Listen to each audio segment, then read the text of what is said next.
The noise at John F. Kennedy International Airport was like a disturbed beehive. Emily Hayes stood by the terminal's glass wall, watching her best friend, Ashley, slowly disappear into the boarding line.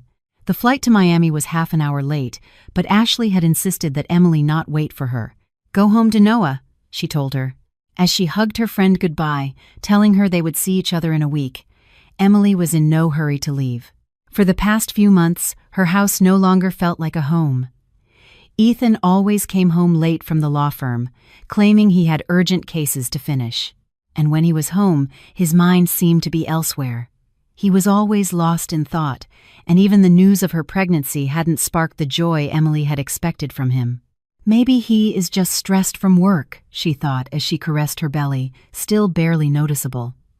At her age, being a family physician, she was used to analyzing symptoms, but when it came to her relationship with her husband, her professional intuition seemed to vanish. She decided to buy a bottle of water before heading home, so she walked over to a coffee shop in the waiting area, and there, her world fell apart. In a corner, almost hidden by a pillar, sat Ethan. Her husband, who the night before had told her he had a business trip to Chicago the next day, was embracing a young blonde woman in a flashy pink suit. The woman clung to him like two teenagers in love, not like mere colleagues. Emily felt the floor sink beneath her feet. Her pulse quickened. Her mouth went dry. She quickly stepped back behind the nearest pillar, hoping she had not been seen. Ethan was saying something to the woman as he caressed her hand. The woman laughed, tilting her head slightly. It was Pamela, Emily suddenly realized, the paralegal from her husband's office. The same 25-year-old woman Ethan often mentioned in his conversations. Pamela had a great idea to streamline the flow of documents. Pamela is brilliant. Pamela stays late to work overtime. Now it was clear what they were streamlining after work. Emily felt a wave of nausea, not from morning sickness, but from the crushing weight of betrayal. 5 years of marriage, 1 son, and another child on the way, 12 weeks along. Did all that mean so little to Ethan?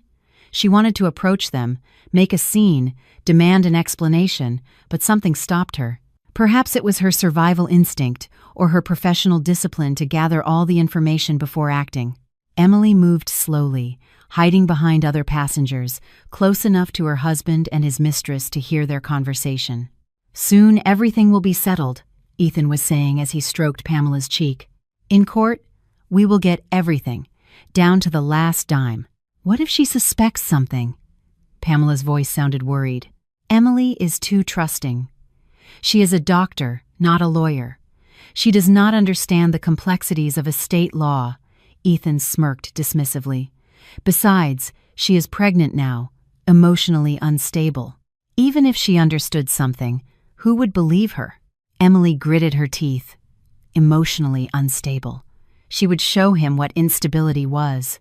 But what if she sees the documents? Pamela was still uneasy.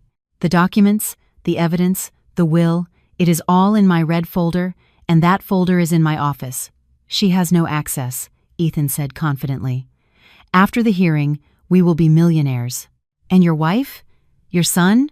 We will get a divorce. I will leave her enough so she does not starve. I will take the boy. A boy needs his father. And the one on the way? Ethan shrugged. We will see. Maybe it won't even come to term with all this stress. You know, Emily felt the blood rush to her face. This man, the father of her children, was calmly planning to destroy her life, not just to leave her, but to rob her and take her son. They are calling for boarding for the flight to Miami, Pamela said, standing up. It is time to go, honey. Miami, not Chicago. Another lie for the collection. Ethan kissed her on the lips, a long, passionate kiss. Emily had not received a kiss like that from him in over a year. In 1 week, he whispered to her, we will be free and rich. They stood up and walked towards the boarding gate. Emily watched them, feeling something inside her break. It was not her heart. That was already numb. What had broken were her illusions, trust, faith in family. But as the initial pain subsided, it was replaced by something else. A cold, calculating rage. Ethan had underestimated his wife. Yes, she was a doctor, not a lawyer, but she was intelligent, observant, and had an excellent memory. And above all, she had something Ethan lacked: a conscience and principles. The red folder in the office. Emily repeated it in her mind. She had a second key to the office at home. Ethan had given it to her for emergencies. It seemed the emergency had arrived. Emily managed a faint smile for the first time in half an hour. Ethan wanted to play a game. Fine, but he had forgotten that in any game there can only be one winner, and Emily Hayes had no intention of losing. She took out her phone and dialed the number of Mrs. Davis, her son's caregiver. "Mrs. Davis, it is Emily. Could you watch Noah tonight? Something urgent has come up that I need to attend to." "Yes, very urgent business." It was time to find out what that red folder contained. When Emily got home, 4-year-old Noah greeted her at the door with a drawing of Mommy and Daddy holding hands with a little person next to them. "Mommy, look! It is us! The family!" the boy said proudly. Emily knelt and hugged her son. How would she explain to him that there was no family anymore, that his father had chosen another woman and was ready to take everything from them? "It is beautiful, sweetie." She kissed Noah on the head. "Where is Daddy?" "He said he would bring me a toy from his business trip." To faraway Miami, Emily thought bitterly. What would he bring Pamela? A ring, a bracelet, or perhaps he had already given her a ticket to a new life. Mrs. Davis, the elderly caregiver who had helped raise Noah since he was born, looked at Emily carefully. "Honey, you are very pale. Is something wrong?" "It is nothing. I am just tired," Emily lied. "Mrs. Davis, I need to go to Ethan's office. It is urgent." "Could you stay with Noah until tomorrow?" "Of course. But what is so urgent that it can't wait until he gets back?" "It really can't, Mrs. Davis." Emily gave her son dinner, put him to bed, and read him a story about a good wizard who defeated evil witches. Noah fell asleep with a smile on his face. If only everything were as easy as in fairy tales, she thought.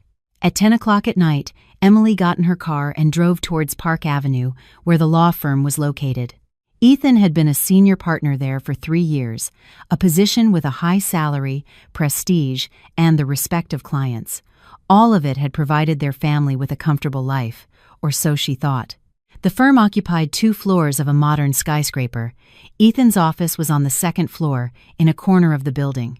Large windows, mahogany furniture, leather armchairs, everything looked solid and inspired confidence. Emily parked the car on a side street and looked around. The street was empty except for an occasional passerby and the hum of cars on the main avenue. The surrounding offices were dark. The workday had ended long ago. She took out the small silver key with a keychain in the shape of the scales of justice. She had given it to Ethan on their first anniversary. Justice, above all else, he had said then. What a cruel irony. The door opened easily. There must have been employees working overtime in their offices. Emily silently went up to the 2nd floor, careful that her heels did not make a sound on the marble staircase. Ethan's office greeted her with the scent of leather and expensive cologne. On the desk were neat piles of documents. In a corner, a safe, and along the wall, shelves full of binders. None of them read. Emily turned on the desk lamp and began her investigation. First, she looked in the desk drawers, standard paperwork, pens, stamps. In the bottom drawer, she found a USB drive labeled Personal. She took it. She might need it. Then she went to the filing cabinet. The files were arranged alphabetically and by subject: wills, deeds of sale, inheritance cases. Many binders, but none read. Where could it be? Emily searched everywhere. Behind the expensive modern art painting, in the safe, under the rug, and then her gaze fell on a small cabinet in a corner of the office. She approached and saw it was locked with a common padlock. Strange, why lock a cabinet in your own office? Emily tried several keys from Ethan's keychain. The 3rd one fit.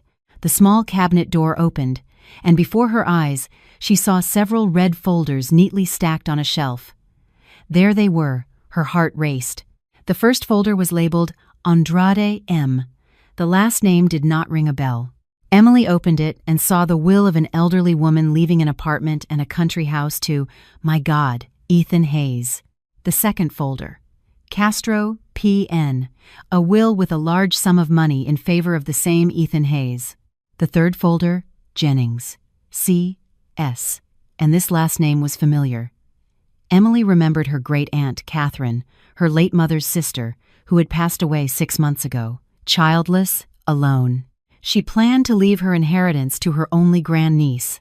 Opening the folder, Emily saw a will in which all of Catherine's properties, an apartment on the Upper East Side, valued at $800,000, a house in the Berkshires, and her bank savings passed to Ethan Hayes as a close family friend. "You bastard," Emily whispered. She herself had seen her aunt's original will. Catherine had shown it to her a month before she died. It was clearly written there, "I bequeath all my assets to my grandniece, Emily Hayes." Signature, date, notary seal, all in accordance with the law. And now, in front of her, was a fake document, and a very well-made one. Ethan had used his position to replace the documents. Emily took out her phone and photographed every page of the fake will. Then she examined the rest of the folders. There were 7 in total. 7 forged wills worth a total of over $7 million. How long has he been doing this? She thought as she looked at the documents. Judging by the dates, the fraud had begun 3 years ago, just when Ethan was promoted and gained access to the wills. And she not only discovered fake wills but also a second cell phone belonging to Ethan, which she unlocked using their son's birth date. There she saw the text messages between Ethan and Pamela. Of course, why else would he need a second phone on a vacation if he was with Pamela? "Honey, I settled another document today." Old man Morales did not even realize he was not signing a will for his grandson, but a deed of gift in my favor. When he dies, a mansion in Greenwich will be ours. Love, you are a genius. Soon we can buy a villa in Italy and live there like royalty, and let your wife stay with her medicines and her patients. Pamela, we just have to close the last case, my wife's inheritance. That is where most of the money is. After that, we will disappear. I will file for divorce, take the boy, and we will both go to Italy. Emily read the messages, feeling a mixture of rage and disgust. Not only were they cheating on her, but they were robbing defenseless elderly people. How many families had lost their inheritance because of their greed? She photographed all the messages. Then she opened Ethan's laptop. The password was the same as the phone's, their son's birthday. A model father, Emily smiled bitterly. In his email, she found even more evidence.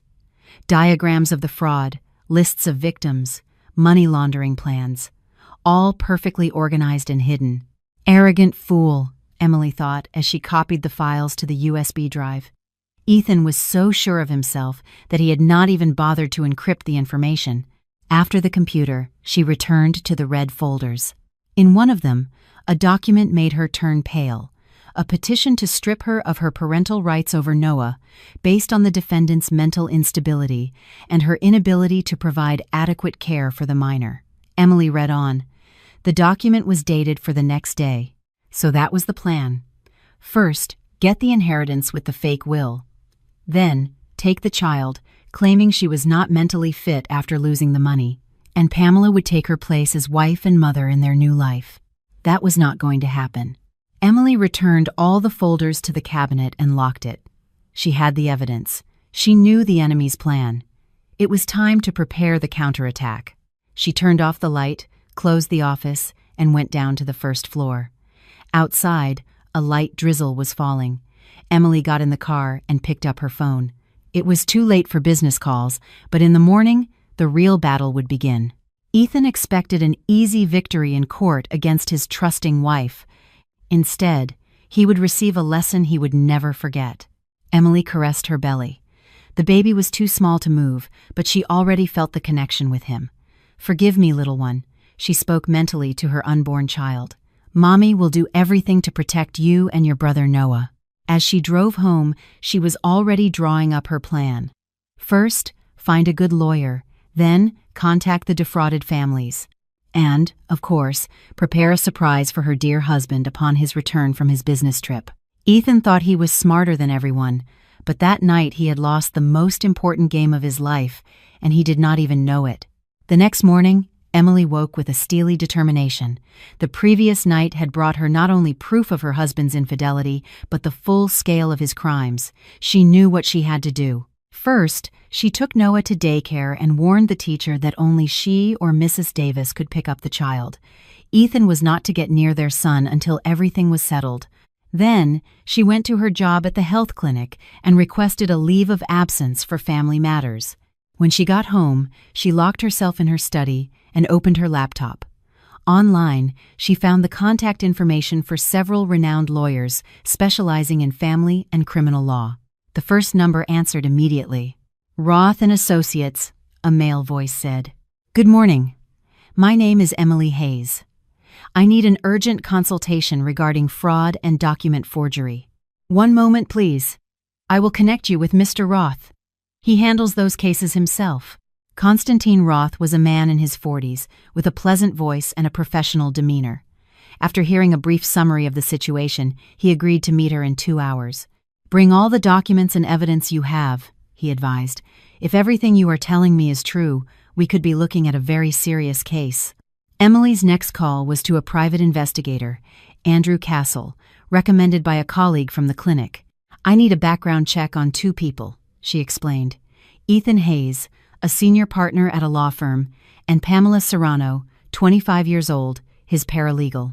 I am particularly interested in their financial situation, connections, and possible accomplices." "Understood. The standard fee is $5,000 for a complete dossier on each. It will take us 3 days." "Agreed. But I need the results sooner. I will pay extra for the urgency." After speaking with the detective, Emily tackled the most delicate part of the plan, contacting the families Ethan had defrauded. In the red folders, she had seen the addresses and phone numbers of the deceased testator's relatives. The first call was to the grandson of Antonia Morales, the same elderly woman Ethan had made sign a deed of gift instead of a will. "Hello? Max Morales?" "Yes. Who is this?" "My name is Emily Hayes. I am the wife of the lawyer, Ethan Hayes, who handled your grandmother's documents." "Oh, yes, I remember. Why are you calling?" "Max, I have very bad news for you. Your grandmother was the victim of a fraud. Instead of a will in your favor, she signed a deed of gift to my husband." There was a long silence. "What? What are you saying?" "But my grandmother wanted to leave me the house." "Exactly, and I am willing to help you get justice. I have proof." The conversation lasted half an hour. Max was in shock but agreed to meet and discuss the details. Emily gave him her contact information and promised to call him in the next few days. The rest of the calls followed a similar pattern. The daughter of Vladimir Castro, the nephew of Maria Andrade, the son of George Pacheco. They all believed their relatives had died without leaving an inheritance. But in reality, a cunning lawyer had stolen it. By noon, Emily had a complete database of the victims. The total damage exceeded $20 million. Ethan and Pamela had set up a veritable criminal organization. At 1 in the afternoon, Emily arrived at Mr. Roth's office. Konstantin was a tall, pleasant-looking man. His office had a classic design: dark furniture, leather-bound books, portraits of famous jurists. "Well, Emily, let's see what you have brought me," he said as he sat behind his desk. Emily took out the printouts of the photos from the red folders, the copies of the emails, and the list of victims. Roth studied the documents in silence, occasionally raising an eyebrow or nodding. "The scale of this is astonishing," he said finally. "Your husband has created an entire system for stealing inheritances, and he has acted with incredible skill, using his position, professionally forging documents. What will happen to me? I am the wife of a con man. If you are not part of the system, nothing. In fact, you are a victim. Your husband planned to strip you of your inheritance and take your son. Plus, there are the emotional damages for the infidelity. And what will happen to him with this evidence? Grand larceny, forgery of a public document, abuse of power, at least 10 years in prison, maybe more." Emily felt a strange satisfaction. Justice would be served. "What do I need to do?" "First, file a complaint with the NYPD. I will help you draft it correctly. Second, gather all the victims and organize a class action lawsuit with the district attorney's office. Third, file for divorce and request full custody of your son. And what if Ethan tries to flee? He is abroad right now. We will issue an international arrest warrant. With this evidence, he will not get very far. They talked for another hour, discussing the details of the strategy. Roth agreed to represent Emily and all the victim families. The fees were not low, but the result would be worth it. Leaving the lawyer's office, Emily felt relieved. The plan was in motion, she had allies, and the evidence was gathered. All that was left was to wait for her husband's return and put an end to this story. On her way home, she stopped by the bank and checked the status of their joint accounts. As she expected, large sums of money had been withdrawn. Ethan was preparing to flee. But in her personal account, opened before she got married, was the money she had saved over years of working as a doctor. It was enough for the lawyer and expenses for the next few months. At home, Emily made herself a chamomile tea and sat down to analyze the information. The detective, Castle, had already sent her preliminary data on Pamela Serrano. He discovered that the woman was married to Victor Serrano, a construction engineer. They lived in a small apartment on the outskirts of Queens. They had debts, a modest income. Victor had no idea about his wife's activities. Another deceived spouse, Emily thought. How would he react to the news of his wife's infidelity and criminal activities? She looked up Victor Serrano's profile on social media. An ordinary 30-year-old man. Photos at work, family photos with Pamela. In the latest ones, from a month ago, they looked like a happy couple. Pamela was hugging her husband, smiling at the camera, and a month later, she was planning to run away with her lover. Emily sent Victor a private message. "Good afternoon. I am Emily Hayes. I need to talk to you about your wife, Pamela. It is a matter concerning your family. Could we meet tonight?" The reply came in half an hour. "What happened? Pamela is on a business trip. She is not back for a week. That is precisely what we need to talk about. It seems not everything is as you believe." Victor agreed to meet at a coffee shop near his home at 7 in the evening. Emily picked up Noah from daycare, gave him dinner, and left him with Mrs. Davis. The boy asked when Daddy would be back, and Emily vaguely replied, "Soon." The coffee shop was a small, cozy place with checkered tablecloths and the smell of freshly baked pastries. Victor Serrano was already sitting at a table in the corner, nervously looking at his watch. He was of average height, with a kind face and worried eyes. "Emily Hayes?" He stood up when he saw her. "Yes, that is me. Thank you for agreeing to meet." They ordered coffee and Emily got straight to the point. "Victor, what I am about to tell you may come as a shock, but you have the right to know the truth. Did something happen to Pamela?" "In a way, yes. Your wife is cheating on you with my husband, and together they are involved in a large-scale fraud scheme." Victor's face turned pale. "That is impossible. Pamela would not be capable of that." "Yes, she is." Emily took out the printouts of the text messages between Ethan and Pamela and the photos she had taken at the airport the day before. Victor read in silence. His left eyelid twitched. "Since when?" he asked in a weak voice. "According to the messages, for a year, maybe more. And the fraud, they are stealing inheritances from elderly people. Pamela helps Ethan forge wills. In 3 years, they have stolen over $20 million. Victor pushed the papers away and rubbed his face with his hands. "My God, I thought we were fine. She said she was working overtime for our future. We were planning how to buy a bigger apartment, go on vacation. Victor, they were planning to disappear. They only had one last job left, to steal my inheritance. Then they planned to resign and move to Italy. And me? Our marriage? Pamela was going to file for divorce. In the messages, she refers to you as a burden she had to get rid of." Victor clenched his fists. In his kind eyes, anger and pain appeared. 3 years of marriage. I was crazy about her. I worked 2 jobs to support us. And he could not finish the sentence. "Victor, I understand how painful this is for you. It is for me too, but we have the opportunity to get justice. What do you suggest? We join forces. I have already spoken with a lawyer. I have contacted the victim families. Tomorrow I will file a complaint with the NYPD. You can be a witness to the infidelity and Pamela's involvement in the fraud. And what will happen then? Ethan faces a minimum of 10 years in prison. Pamela will lose her job, her reputation, and possibly go to jail as well. All the stolen money will be returned to its rightful heirs, and we can have our marriages annulled under favorable conditions. Victor was silent for a long time, weighing the offer. "You know," he said finally, "I consider myself a good person. I do not wish harm on anyone, not even my enemies. But what Pamela did, it is a betrayal not just to me, but to all those elderly people they robbed. So you agree to help?" "Yes, I do." They talked for another hour, discussing the details of the plan.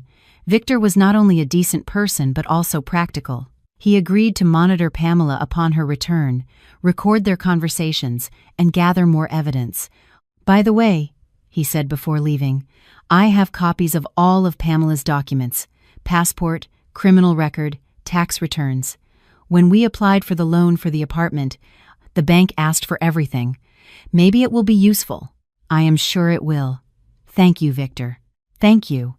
If it were not for you, I would still be living a lie, completely clueless, and Pamela, along with your husband, would still be stealing." They exchanged numbers and agreed to stay in touch. Emily had one more ally in the fight against the traitors. At home, a surprise awaited her. Detective Castle sent her a detailed report on the financial status of Ethan and Pamela. He discovered that in 3 years they had purchased several properties in the names of straw men: a condo in Marbella, a house in the mountains, a plot of land in a subdivision outside the city, all purchased with stolen money. In addition, the detective uncovered accounts in tax havens in Cyprus and Switzerland. The total amount of savings exceeded $7 million. Ethan and Pamela were preparing for a life of luxury abroad, but they would not get it, Emily promised herself. She went to bed late, but she slept soundly. Tomorrow the most important day would begin. Ethan and Pamela would return from their business trip and discover that their plans had fallen apart, and Emily Hayes, from a victim, had become a hunter. The next day, Emily woke up with the feeling that her life would change completely today. The sun was shining outside, a good sign. She had breakfast with Noah, took him to daycare, and then headed to the Central NYPD precinct. Inspector Williams, the officer on duty, listened to her story attentively. When Emily placed the folder of evidence on the table, his eyes widened. "Grand larceny," he muttered as he reviewed the documents. "This is enough for a whole organization. They are returning from abroad soon. If we do not act, they could escape." "Understood. I will pass the case to Detective Vargas," he shouted down the hall. "Maria!" A woman in her mid-40s, dressed in a formal suit, entered the office.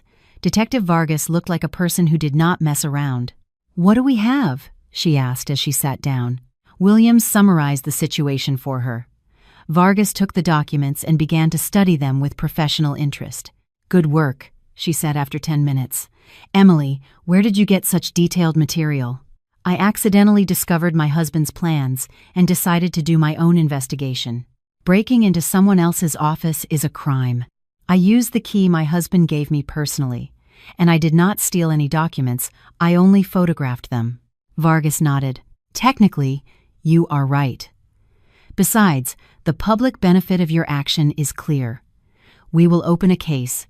And the arrest? As soon as your husband sets foot in the country, we will arrest him. We have sufficient grounds." Emily signed the complaint and gave a detailed statement. The process took 3 hours. Leaving the police station, she felt that the law was on her side. The next stop was Mr. Roth's office. Constantine already had the documents prepared to file in court: divorce petition, request for full custody of the child, division of assets, he listed, plus compensation for emotional damages of $500,000. Isn't that too much? No. Considering the infidelity, the attempt to strip you of your inheritance and take your son, it is even a little. But the courts are conservative. They rarely award such large sums, so at least we have a basis. They discussed the strategy for the case. Roth was optimistic. With such evidence, the outcome was practically guaranteed. At 3 in the afternoon, Emily met with the representatives of the victim families. Max Morales came with his mother, an elderly woman who could barely hold back her tears. My mother-in-law wanted to leave the house to her grandson, she said. She worked her whole life, saving every penny, and that scoundrel stole it all. Vladimir Castro's daughter, Soledad, was more determined. I want that lawyer to rot in jail. My father left me an apartment and savings for my children's education. Because of Hayes, my children might not be able to finish their studies. In total, 7 families gathered. The total damage amounted to nearly $20 million. Roth explained the process of filing a class-action lawsuit and assured them of the return of the stolen assets. When Hayes is arrested, we will freeze his assets, the lawyer said. Apartments, country houses, bank accounts, cars, everything will go towards paying compensation to the victims. In the evening, Emily received a message from Victor. Pamela told me she is coming back tomorrow morning. I am ready for the conversation. Good luck, she replied. Remember, record everything. At 10 at night, Detective Castle called. Emily, I have news. Your husband and his mistress landed at JFK an hour ago. They are in a taxi right now. Thank you. So, the most exciting part starts tomorrow. Emily went to bed early but had trouble falling asleep. Tomorrow, Ethan would discover that his plans had failed. How would he react? Would he try to flee, feign ignorance, or surrender immediately? At 6:30 in the morning, a call woke her. Ethan's number appeared on the screen. Hello, she answered calmly. Emily, it is me. I have landed. Her husband's voice was normal, with no trace of guilt or worry. How was the trip? Did you like Chicago? Yes, everything was fine. Hey, today I have to go to court for your aunt's inheritance case. Remember I told you about it? Yes, I remember. And what will happen? It is just formalities. The will is in order, but there is a small detail to correct. There will be no problems. Emily smiled to herself. Even now he was still lying. Ethan, can I ask you something? Of course. How is Pamela? Did she have a business trip too? The silence that followed was too long for such a simple question. Pamela? Oh, yes. She is fine. Why? For no reason. You mention her a lot lately. She is a good employee. That is all. Well, I have to get ready. See you tonight. Of course, dear. Emily hung up and smiled. Ethan did not yet know that his case today would turn into a monumental disaster. Detective Vargas had promised her yesterday that he would be arrested upon arrival at the courthouse. At 8 in the morning, she took Noah to daycare and headed to the courthouse. She wanted to see with her own eyes how the world of the man who had planned to destroy her life would crumble. The courthouse building greeted her with its usual hustle and bustle. Lawyers, plaintiffs, defendants, witnesses, all rushing from one place to another. Emily found the courtroom where the case of Catherine Jennings's inheritance would be heard. At 9:30, Ethan arrived. He was wearing his best suit, carrying a briefcase with documents. He looked confident and calm. Beside him walked Pamela, in a discreet black dress. Her demeanor was professional, but Emily noticed how Ethan discreetly brushed his assistant's hand. "We will get the last million and be free," she heard him say. "Yes, free of money, of work, of reputation," Emily replied in her mind. At 10 in the morning, the hearing did not begin. The judge, Judge Elena Macarena, had already been informed that a criminal about to flee the country would be in the courtroom and that he should be arrested immediately. Ethan sat with Pamela inside the courtroom. Emily also entered, accompanied by Mr. Roth. Ethan saw his wife and turned pale. "Emily, what are you doing here?" "Defending my rights, dear. The right to Aunt Catherine's inheritance, which you plan to steal." "What are you talking about? What proof?" "Proof that you forged the will, and also of your systematic fraud." "That is absurd." Ethan stood up. "I am a lawyer with an impeccable reputation." "Impeccable. Until yesterday," Emily said calmly. At that moment, 2 people in plain clothes entered the courtroom, Detective Vargas and an officer. Ethan saw them and stepped back. "Ethan Hayes," Vargas said. "Yes, you are under arrest for the crimes of grand larceny and forgery of a public document. You have the right to remain silent." "What? You are mistaken." Pamela got up from her seat, but the second officer was already approaching her. "Pamela Serrano, you are under arrest as an accomplice in the crime." "I did not do anything," she shouted. "It was his idea." "We will discuss that at the station," the officer replied indifferently. They put handcuffs on Ethan. He turned to Emily. In his eyes, there was shock and incomprehension. "Emily, what is happening? It is a mistake, right?" "There is no mistake, Ethan. You wanted to rob me and take my son, but you miscalculated. It turns out I am not the foolish, credulous wife you thought I was. But we are a family. The family ended when you decided to cheat on me with Pamela, and especially when you started robbing defenseless elderly people." They took Ethan and Pamela out of the courtroom. Pamela was crying. Ethan walked in silence, his head bowed. The judge postponed the hearing until the circumstances were clarified. "Congratulations," Roth said, shaking Emily's hand. "The first blow was a direct hit. Thank you. But this is just the beginning. There is a lot of work ahead." Leaving the courthouse, Emily felt a strange peace. Revenge is a dish best served cold, and today, Ethan had tasted the first bite. The arrest of Ethan and Pamela was just the beginning of a cascade of revelations. Emily returned home in high spirits, but she knew the hardest part was yet to come. At noon, Victor Serrano called. His voice sounded tired and confused. "Emily, Pamela has not come home. I am worried." "Victor, sit down. What I am about to tell you is going to hurt." She told him what had happened at the courthouse. Victor listened in silence, sighing from time to time. "So they arrested her?" "Yes. She is in a detention center right now, along with my almost ex-husband." "Ex-husband? I filed for divorce this morning. After what he has done, we have no future." "And what will happen to Pamela?" "It depends on many things. If she cooperates with the investigation, testifies against Ethan, she might get a suspended sentence.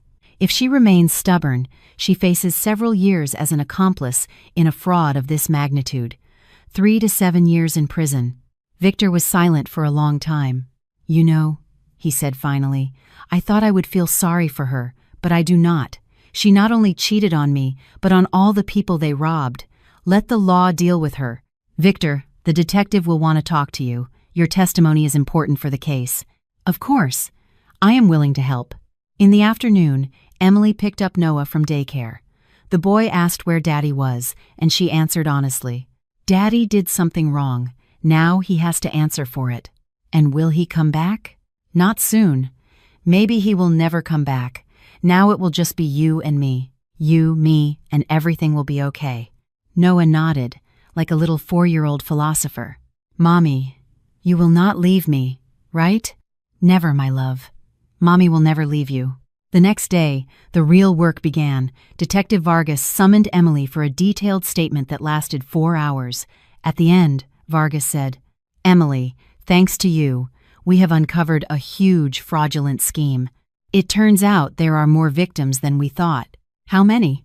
"For now, 12 families. The total damage exceeds $35 million. Emily was astonished. Her husband's crime was even greater than she had imagined. And the accomplices? Besides Pamela Serrano, we have identified 2 more, the real estate appraiser Andrew Cabrera and the real estate agent Tatiana Navarro.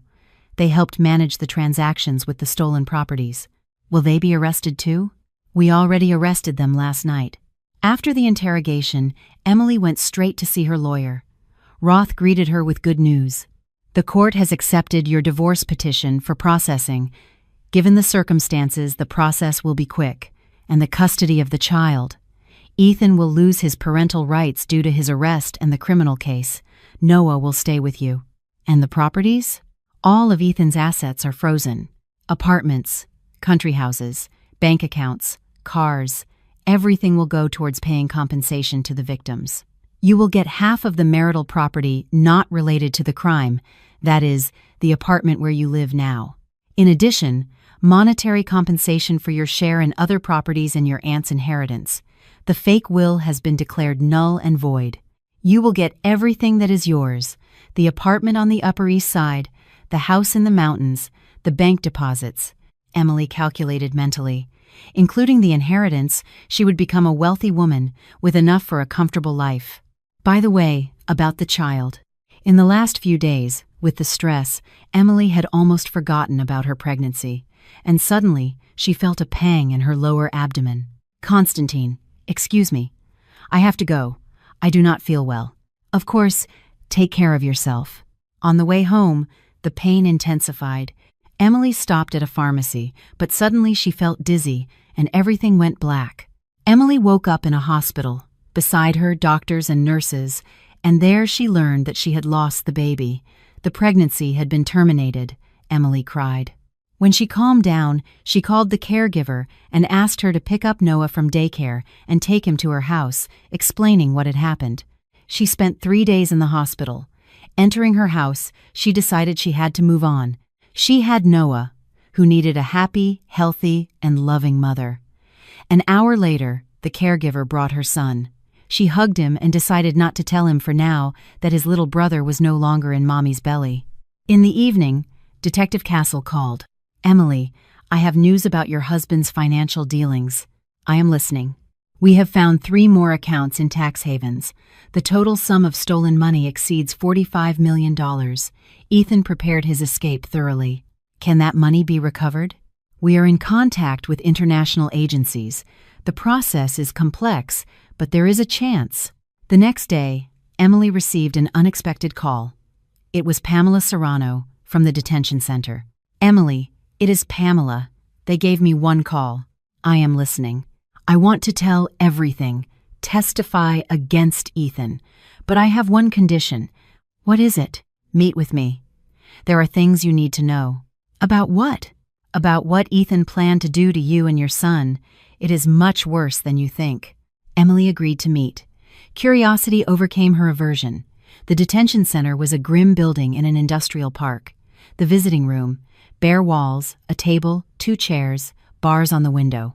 Pamela looked terrible. Her hair was messy, her clothes wrinkled, her eyes red from crying. There was no trace of the self-assured young woman.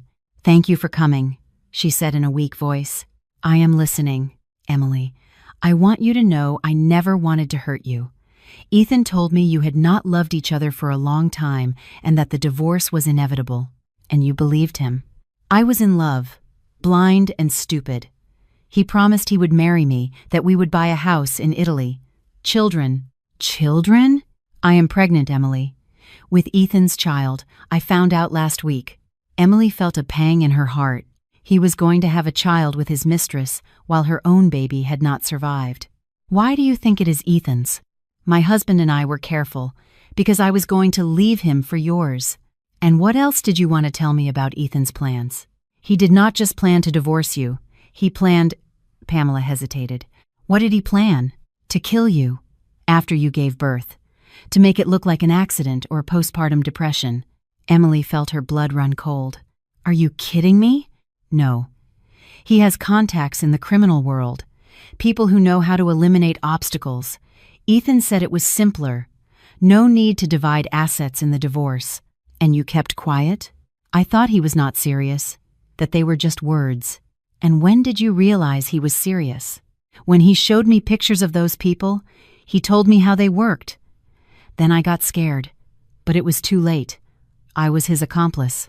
Emily was in shock. So he not only planned to rob her, but to kill her, and she had been miraculously saved by discovering his plans at the airport. "Pamela, do you have proof?" "Text messages with those people. Ethan thought he had deleted them all, but I took screenshots. I saved them on a USB drive." "Where is the drive?" "At my house, in a box on my dresser, a small pink one." "Why are you telling me this?" "Because I realized that Ethan is a monster. He used me just like he used you and everyone else.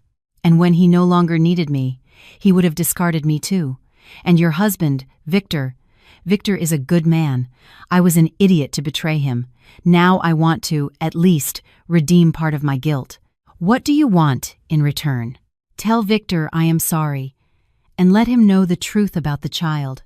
After the meeting with Pamela, Emily went straight to see Detective Vargas. The new information radically changed the case. "A contract killing?" Vargas asked. "Are you sure?" "Pamela is willing to testify and has evidence." "Then this is not just fraud. It is an organized crime group. We need to conduct an additional operation." Vargas immediately organized a search of Pamela's apartment. Victor let them in and showed them where the USB drive was. There, indeed, they found the text messages from Ethan with two individuals, Miguel Moreno and Dennis Castaño, men with criminal records. "We need to solve the problem with the wife radically," Ethan wrote. "After she gives birth, she is depressed. A suicide would not be surprising." "Understood. The payment, $200,000. Half up front, half after," Moreno replied. "Agreed." Emily read the messages, feeling a chilling terror. They were not only cheating on her, but they planned to eliminate her from the world with the same coldness a normal person plans a vacation. "We need to arrest Moreno and Castaño," Vargas said. "Do you have any information on them?" "No, but I can ask Detective Castle. He has contacts in the underworld." Castle responded quickly. In 2 hours, he sent a dossier on the two suspects: Miguel Moreno, a hitman with 2 murder convictions; Dennis Castaño, his partner, an expert in simulating accidents. Professionals. "If their plan had succeeded," Vargas said, "you would not have suspected anything, and in a few months you would have been the victim of an accident." In the evening, Emily met with Victor. He looked sad, but firm. "Did Pamela send you any message?" he asked. "She asks for your forgiveness, and she wants you to know she is pregnant." Victor turned pale. "With his child?" "Yes, according to her. You two were careful. With him, she was not. And now Pamela realizes that Ethan just used her. She regrets it. And what will happen to the child? That is her decision. But if she has it, she will raise it alone. Ethan will be in prison for a long time. And I cannot forgive her. After all this." "That is your right, Victor. No one will judge you." Victor also wanted to start a new life, free of lies and betrayals. He had also filed for divorce. The next day, Moreno and Castaño were arrested. In the search, weapons, false documents, and messages from other clients were found. It turned out that Ethan was just one of the group's many clients. "This is turning into a federal case," Vargas said. "They will probably transfer it to the main office." "And what will happen to Ethan?" "Attempted murder will be added to the fraud charge. Now he is not facing 10 years, but much more." Emily felt a strange satisfaction. Justice had completely triumphed. Ethan would get what he deserved for all his crimes. A week after the arrest of Moreno and Castaño, the investigation escalated to another level. Emily received a summons from the investigator, but it was not Vargas's office that awaited her, but a large conference room. At a long table sat several people in suits. In the center, a man in his 50s with medals on his uniform. "Emily, let me introduce you to Colonel Samuel Black, head of the Organized Crime Unit," Vargas said. "Please, have a seat." "What we are about to discuss now," Black said, "must remain in the strictest confidence. We have some questions for you." "Go ahead, I am listening." "Thanks to you, we have uncovered a large criminal network, but we have reason to believe that your husband is not the leader, but just an enforcer." "You mean he has a boss? Someone who provides him with information about potential victims, organizes the sale of stolen properties, and gives him protection?" Emily's brow furrowed. In Ethan's messages, no boss was mentioned. And where does this information come from? Pamela Serrano has given an additional statement. It turns out that Ethan met regularly with a certain Uncle Nick. He gave him a share of the profits and received instructions for new targets. And who is this Uncle Nick? "We do not know yet." Ethan refuses to talk. "But we have some leads." Black took out a folder with photos. "Security cameras captured your husband meeting with an older man near a restaurant on the Upper East Side. The last meeting was 2 days before his trip to Miami." In the photos, Emily saw Ethan with a gray-haired man wearing an expensive coat.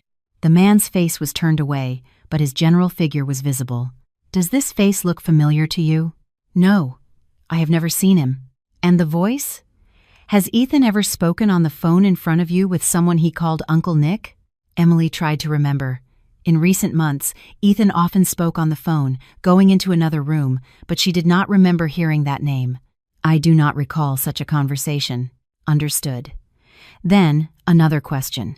Ethan had access to the Notary Public's database, but the information about private clients, their income, properties, came from somewhere else. Where exactly? Judging by the thefts, he had a source in the IRS or the banking system. Someone was passing him data on wealthy elderly people. Emily pondered. It was true. How did Ethan know the marital status of the clients, their heirs, the size of their savings? Could Uncle Nick be that source?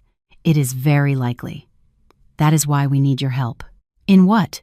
We want to organize a meeting between Ethan and that person under our control.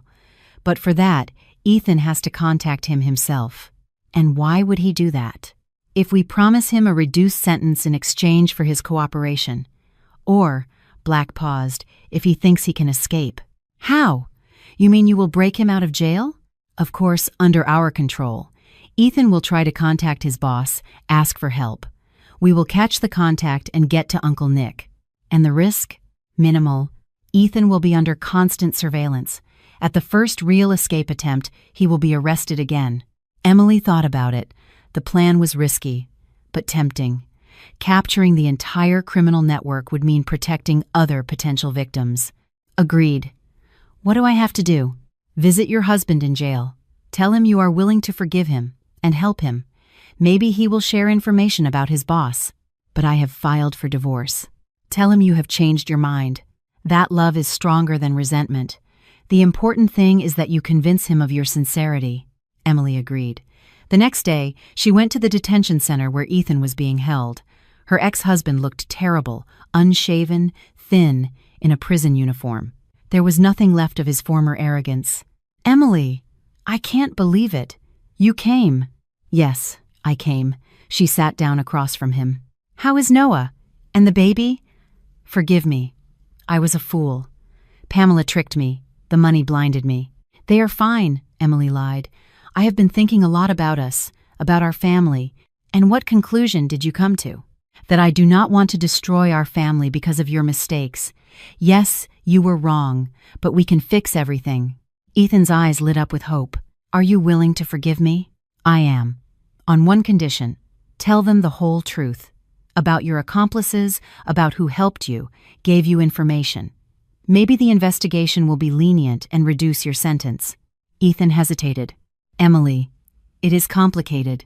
There are people it is better not to bother. What kind of people? Influential, connected to the government. If I talk, not only will I suffer. Ethan, you are facing life in prison. There can be nothing worse. Yes, there is. People like me do not last long in prison, especially if they find out I have ratted out the wrong people. Who are you talking about? Ethan looked around, making sure the guard was not listening. Uncle Nick, Nicholas Ortega, Deputy Commissioner of the IRS. He runs the whole operation. Emily struggled not to show her surprise, so a high-ranking government official was involved. What exactly does he do? He provides information on wealthy taxpayers, lists of properties, data on heirs, marital status, and he also provides protection. If any relative suspects, he buries the case. In exchange for what?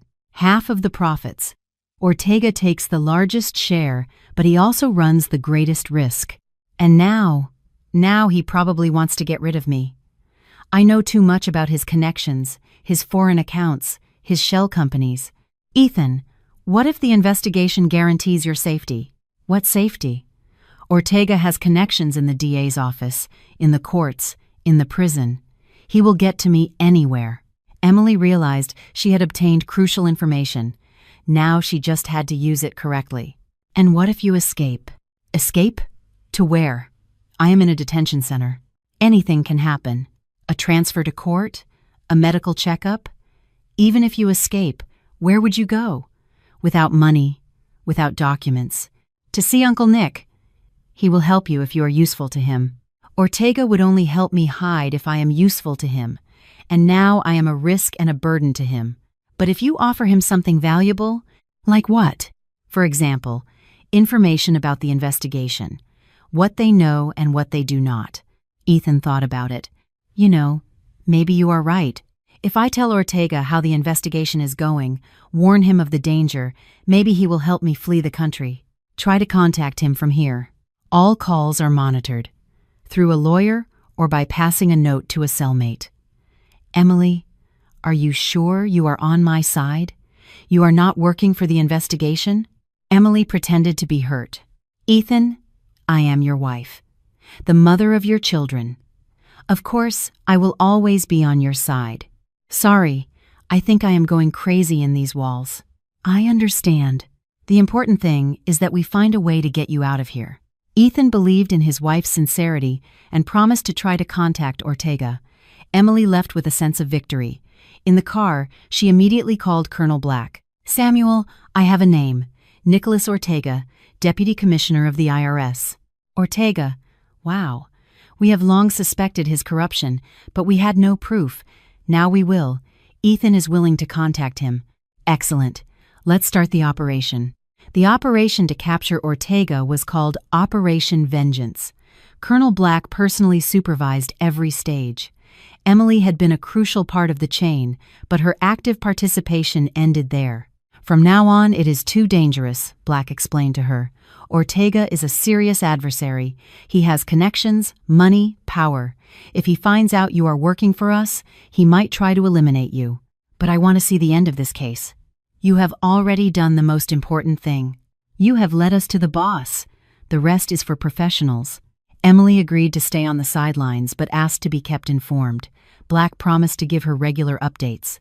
3 days later, Ethan's escape was staged.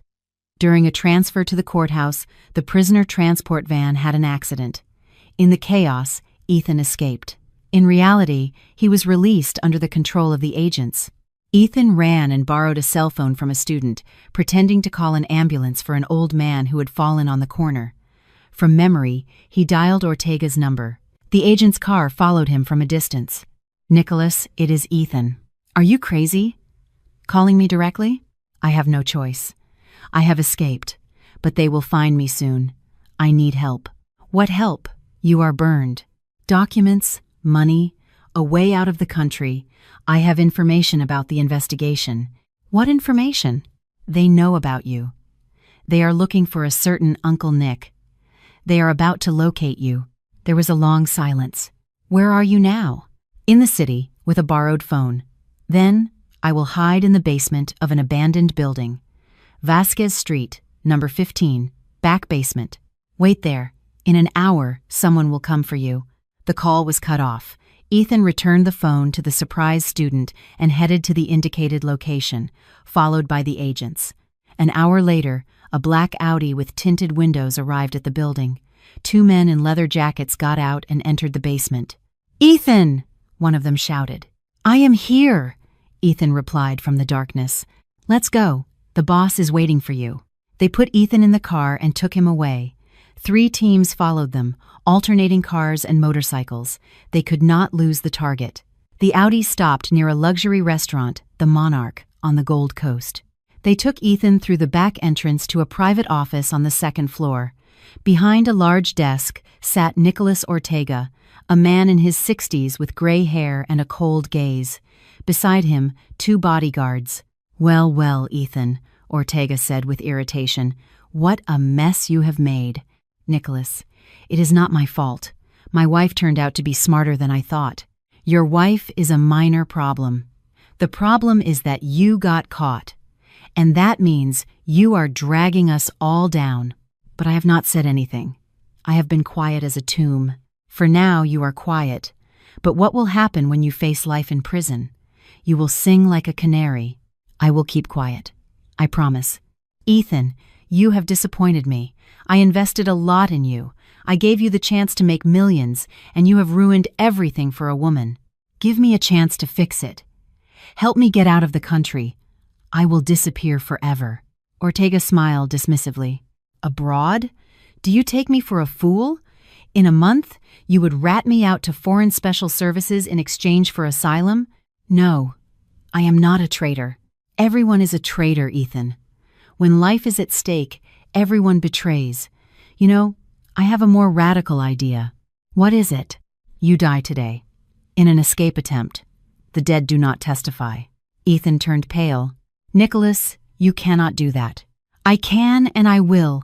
Alejandro, Victor," he said to his bodyguards, "take him to the woods. Let him be breakfast for the wild dogs." The bodyguards approached Ethan. He backed away. "Wait, I have information. Important." "What information?" "About the investigation. They are planning an operation against you. They know about your accounts." "How do you know?" "My wife told me." She is collaborating with the investigation. Ortega turned sharply. What did you say? Your wife works for the police? Yes. She has found out about your plans. They plan to arrest you tomorrow. You are lying. No. Check it if you want. At that moment, the office door burst open. Agents in bulletproof vests entered. NYPD, hands up. Ortega tried to draw a weapon but was quickly subdued. His bodyguards did not resist. They knew they were finished. Nicholas Ortega, you are under arrest for organizing a criminal group, corruption, and involvement in fraud. Ortega looked at Ethan with pure hatred. In the end, you betrayed me, you bastard. I did not want to. You will rot in jail, rat. Colonel Black himself put the handcuffs on Ortega. The game is over, Nicholas. We know about your foreign accounts, your shell companies, your bribes. There is enough for several life sentences. The arrest of Ortega was a bombshell. A corrupt official, the mastermind of a criminal scheme that had stolen over $1 billion from the state. Cases like this made the front pages of the newspapers. Emily saw the news on television. Ethan and Ortega in handcuffs, images of the raids, comments from experts. Justice had triumphed. In the evening, Colonel Black called. Emily, the operation was a success. Thanks to you, we have dismantled the largest corruption scheme in recent years. And what happened to the other accomplices? All arrested. Ortega, his people at the IRS, the real estate agents, the appraisers, the entire network has been dismantled. How many years are they facing? Many. The court will decide. And the damages? All assets are frozen. The victim families will receive full compensation. A week later, the hearing for the divorce of Emily and Ethan was held. The process took half an hour. Given the circumstances, the court saw no reason to maintain the marriage. Leaving the courthouse, Emily felt light. A dark chapter of her life had ended. Ahead, a new beginning.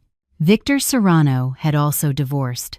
Pamela signed all the documents without resistance. She was sentenced to 3 years thanks to her cooperation with the investigation. She decided to have the child. 6 months passed since Ethan's arrest. Emily's life changed completely. She received her aunt's inheritance, sold the apartment, and bought a large house in a subdivision outside of New York. A quiet place with a garden where Noah, now 5, could play. She worked in a small private clinic. Good income, flexible hours. She had enough time for her son. Noah adapted quickly to the new life. Children, in general, adapt easily to changes. He went to a new daycare, made friends with the neighborhood children. He no longer asked about his father. "Mommy, will I get a new daddy?" he asked once during dinner. "I do not know, sweetie. Would you like that? I want one who is good and does not hurt us. If we get a new daddy, I assure you he will be good." Emily was not lying. After everything that had happened, she had become very cautious with men. Trust had to be earned. Victor Serrano became a frequent visitor to her home. At first, he came for work-related matters, helping with repairs, fixing things. Then, the visits became more frequent and less professional. Victor turned out to be a wonderful man, honest, reliable, hard-working, and he immediately got along with Noah. The boy was drawn to him, sensing his sincerity and kindness. "Uncle Victor, can you be my daddy?" Noah asked once. Victor blushed. He looked at Emily. "That is not for me to decide, Noah. The grown-ups decide that. But I want you to be my daddy. You are good." In the evening, when Noah was asleep, Emily and Victor talked in the kitchen over coffee. "Emily, I have to tell you something," he began hesitantly. "I am listening. I love coming here. I love being with you. And with Noah, I feel at home. I like your company too. I have." He stopped. "Victor, just say it. I am in love with you. I know it might sound strange. We have both been through a betrayal, but I think we can overcome it." Emily was silent, weighing her words. She liked Victor too. But after Ethan, she was afraid to open her heart again. "Victor, I need time to think. Of course, I am in no hurry. I just wanted you to know how I feel." They saw each other for 3 more months before Emily agreed to a serious relationship. Victor was patient, understanding what she had been through and not pressuring her. Their wedding was simple, with only close friends. Mr. Roth also attended, who over time had become not just a lawyer, but a true friend. "Emily, you are incredibly brave," he said in a toast. "Few women are capable of fighting so masterfully for justice. You are an inspiration." Colonel Black sent a telegram. "I wish you all the happiness. Your courage uncovered a huge criminal scheme. You are a true hero." In the evening, the newlyweds were alone. Noah was sleeping. Emily and Victor were sitting on the terrace, looking at the stars. "Are you happy?" Emily asked. "What do you mean?" "For having joined your life with a woman with a past like mine." "Emily, your past is what shows what a strong person you are. You did not break, you did not become bitter, you did not give up. On the contrary, you fought until the end. There are very few women like that." "And you are not afraid that I will discover something again?" she joked. "I am terrified," Victor replied seriously. "That is why I will always be honest with you. It would hurt me more to deceive you than anything else." They laughed. In the year they had known each other, Victor had never given her a reason to doubt. He was an open book, with no secrets, no double lives. The trial of Ethan, Ortega, and their accomplices was widely covered by the media.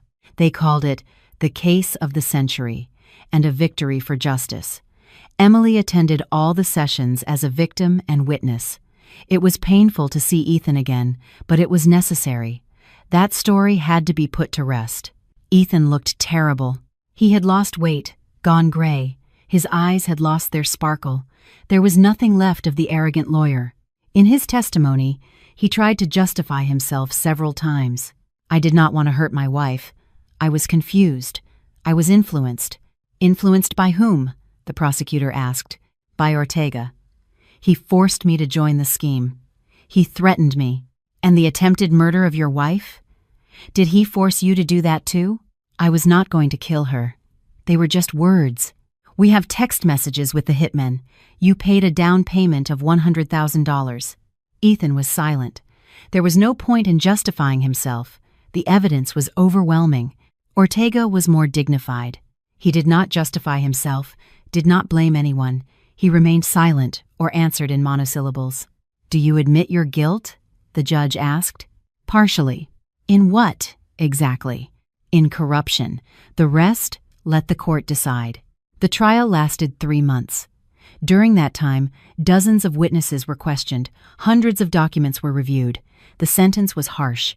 Nicholas Ortega was sentenced to life in prison. Ethan Hayes to 31 years in prison. Pamela to 3 years. Leaving the courthouse, Emily felt relieved. Finally, the story was over. Ethan would no longer cheat, steal, or betray. Outside, Victor was waiting for her with Noah. "How did it go?" Victor asked, hugging his wife. "It is over. He got 31 years. That is a long time. It is fair. For such a crime and a murder plot, it should be more." "And how do you feel?" Emily thought about it. What did she really feel? Joy, satisfaction, pity for her ex-husband? "Peace," she finally replied. "Justice has been served. Now we can move on." In the evening, at home, they celebrated the end of the trial. A simple family celebration. They toasted with a glass of red wine to the new life. In just over a year, everything had changed. From being a cheated wife, Emily had become a happily married woman. From a victim to a hero. From a person who was almost robbed and killed to someone who brought justice to many families. 5 years passed since Ethan's arrest. During that time, Emily's life settled down completely. She continued to work. Her reputation as a doctor was impeccable. Patients appreciated her professionalism and humanity. Her family also grew. 3 years ago, she and Victor had a daughter, Anna. She became the center of the universe. Noah adored his little sister and helped his parents take care of her. "Now we have a big family," Victor said, watching the children at the table, "just like I always dreamed." Emily was also happy. After all the trials, she valued the warmth of home, loyalty, the simple happiness of motherhood even more. Ethan was serving his sentence in a maximum security prison. In 5 years, he never wrote, called, or tried to see his son. Noah had almost forgotten his biological father. To him, his father was Victor. "Where is my real daddy?" the boy asked one morning. "He lives very far away," Emily replied. "He did something bad, and now he is paying for it." "And will he come back?" "Not soon. And even if he comes back, we will not have contact with him." "Why?" "Because he hurt our family. And you have to stay away from people who hurt you." Noah nodded, like a little philosopher. Children understand more than adults think. Pamela served her sentence and moved to another city. According to rumors, she got married. Emily was no longer interested in her fate. That chapter was closed. Ortega received an additional sentence for trying to bribe the prison administration. The victim families received full compensation. Many of them remained friends with Emily, grateful for her help. On her birthday, Max Morales came with his wife, Soledad Castro, with her children. They had become not just acquaintances, but true friends. "You saved our family," Max's mother said. "If it were not for you, we would have lost the house our grandmother left us." "I was just defending myself," Emily replied. And helping others was something that came up. Mr. Roth was also a frequent visitor. They were united not only by a professional friendship, but a personal one. "Emily, you changed my life," he confessed once. "Working on your case showed me that law can be not just a business, but a service to justice." "And what has changed?" "Now I take cases not only from wealthy clients, I help simple people who have been victims of scammers." "That is wonderful. It means our story has brought something good, not just to our family." From time to time, Colonel Black called Emily, asking about the family. "How are you, Emily?" he would ask. "Very well, Samuel. We live quietly, raising the children. And no crime stories. No more. Thank God. Once was enough. It is a shame. You would make a great detective." "Thank you. But I prefer to heal people than to catch criminals." On the 5th anniversary of Ethan's arrest, the family went to their country house. They spent weekends and holidays there. By the river, they received guests, organized family parties. "Mommy, tell me the story of the bad uncle, Anna, who was already 3, asked, sitting on Emily's lap. "What bad uncle? The one who wanted to take our house?" The children knew a general version of the story, without frightening details, adapted for them. "Once upon a time, there was a bad uncle who cheated people," Emily began. "He stole their houses and their money, and he also wanted to steal our house." "And what did Mommy do?" "Mommy found out his plans and told the police, and the police caught the bad uncle and put him in jail." "And he will not get out?" "Not soon. And when he gets out, we will live somewhere else, and Daddy Victor will still be with us." "Of course, sweetie. Daddy Victor will always be with us." Anna, satisfied, ran to play with her brother. Emily followed her with her gaze, thinking about how life had changed. 5 years ago, she was the unhappy wife of a con man, ignorant of her husband's double life. Now, a happy mother of 2, a successful doctor, the beloved wife of a good man. Victor came over, hugged her, and sat down beside her. They were silent, holding hands, each thinking their own thoughts. In 5 years, they had learned to value the simple joys: family dinners, the children's laughter, late-night conversations, plans for the future. Somewhere, Ethan was serving his sentence, thinking about how stupidly he had lost everything. Pamela was raising a child in another city, trying to forget the past. Ortega was spending his last days in a cell, and Emily had built a new life on the ruins of the old one. Without lies, without betrayals, without fear, with love, trust, and faith in justice. Family secrets. That is what this story could be called. But the secrets were revealed, and the family found a new happiness, honest, deserved, and built on the solid foundation of truth.